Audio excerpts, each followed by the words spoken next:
What if I told you that one of history's greatest love stories began with a fan letter? That a woman who believed she was dying, trapped in her father's house, found the courage to escape, all because of love. This is the true story of Elizabeth Barrett and Robert Browning, a romance so powerful it literally brought a dying woman back to life. And by the end of this video, you'll understand why their love letters are still read by millions today. Stay with me because this story will change how you think about the power of love. London, 1845. In a dimly lit room on Wimpole Street, a woman sits surrounded by books and morphine bottles. Her name is Elizabeth Barrett, and at 39 years old, she's convinced she's dying. Elizabeth wasn't always confined to this room.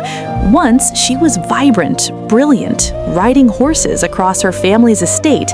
But tragedy struck when she was just 15. A spine injury left her in chronic pain. Then, the unthinkable happened. Her beloved brother Edward drowned while sailing with her. She blamed herself. The guilt was crushing. Her father, Edward Moulton Barrett, was a tyrant disguised as a protector. He forbade any of his 12 children from marrying.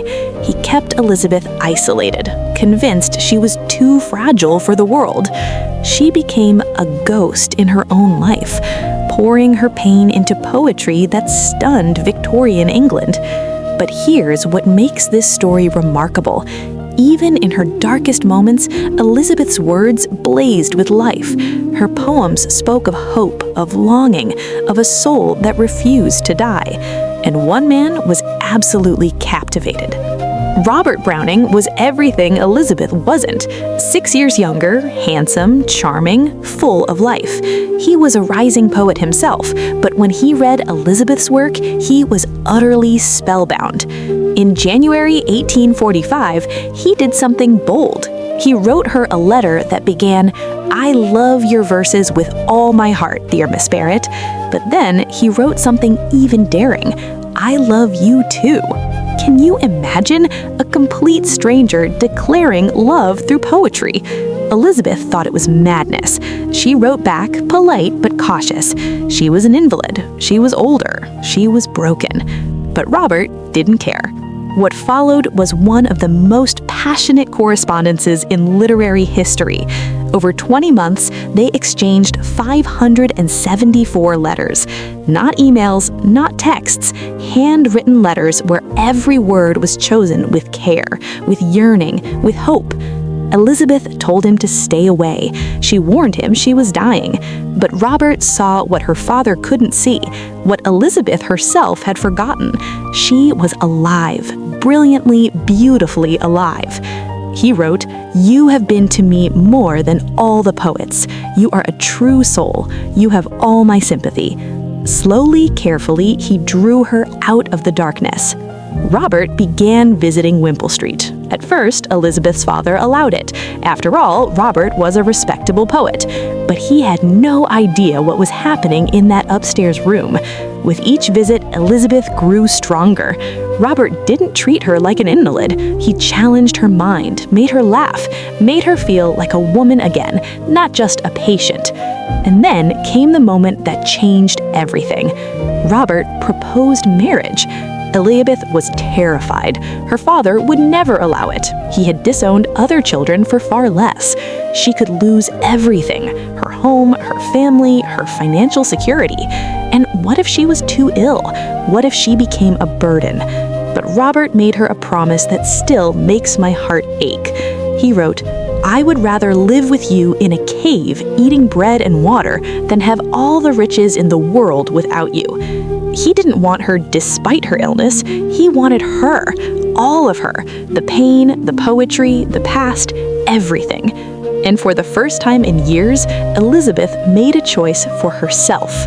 September 12, 1846, Elizabeth Barrett, the woman who could barely leave her room, did the unthinkable. She secretly married Robert Browning at St. Marylebone Church. 1 week later, with just her maid and her beloved dog Flush, she fled her father's house forever. They raced across Europe before her father could stop them. Her father never forgave her. He returned all her letters unopened for the rest of his life. It's one of the most heartbreaking details, as the man who claimed to love her couldn't bear to see her happy. But in Italy, something miraculous happened. Elizabeth's health improved dramatically. The chronic invalid who was dying lived another 15 vibrant years. She walked, she traveled, she became politically active. She gave birth to a son at 43, an age her doctors said would kill her. Love didn't just save her, it transformed her. She wrote her most famous work, Sonnets from the Portuguese, secret love poems to Robert. One line still echoes through time. How do I love thee? Let me count the ways. These weren't just pretty words. They were a testament to the man who saw her when everyone else saw only sickness. Elizabeth died in Robert's arms in 1861, but theirs wasn't a tragedy. It was a triumph. She spent 15 years truly living, writing, loving, fighting for abolition and women's rights, all because one man refused to accept that she was too broken to be loved. Robert never remarried. He wore a bracelet of her hair until his death 28 years later. When asked about his greatest achievement, he didn't mention his own acclaimed poetry. He simply said, "I was Elizabeth's husband." Their love story teaches us something profound. We are never too broken for love. Sometimes it takes just one person who sees us, really sees us, to remind us that we're worthy of life, of joy, of everything. If this story moved you, imagine what other untold romances are waiting. Hit subscribe because we're diving into another love story that will absolutely wreck you in the best way. And remember, the greatest love stories aren't about perfection. They're about two imperfect people refusing to give up on each other.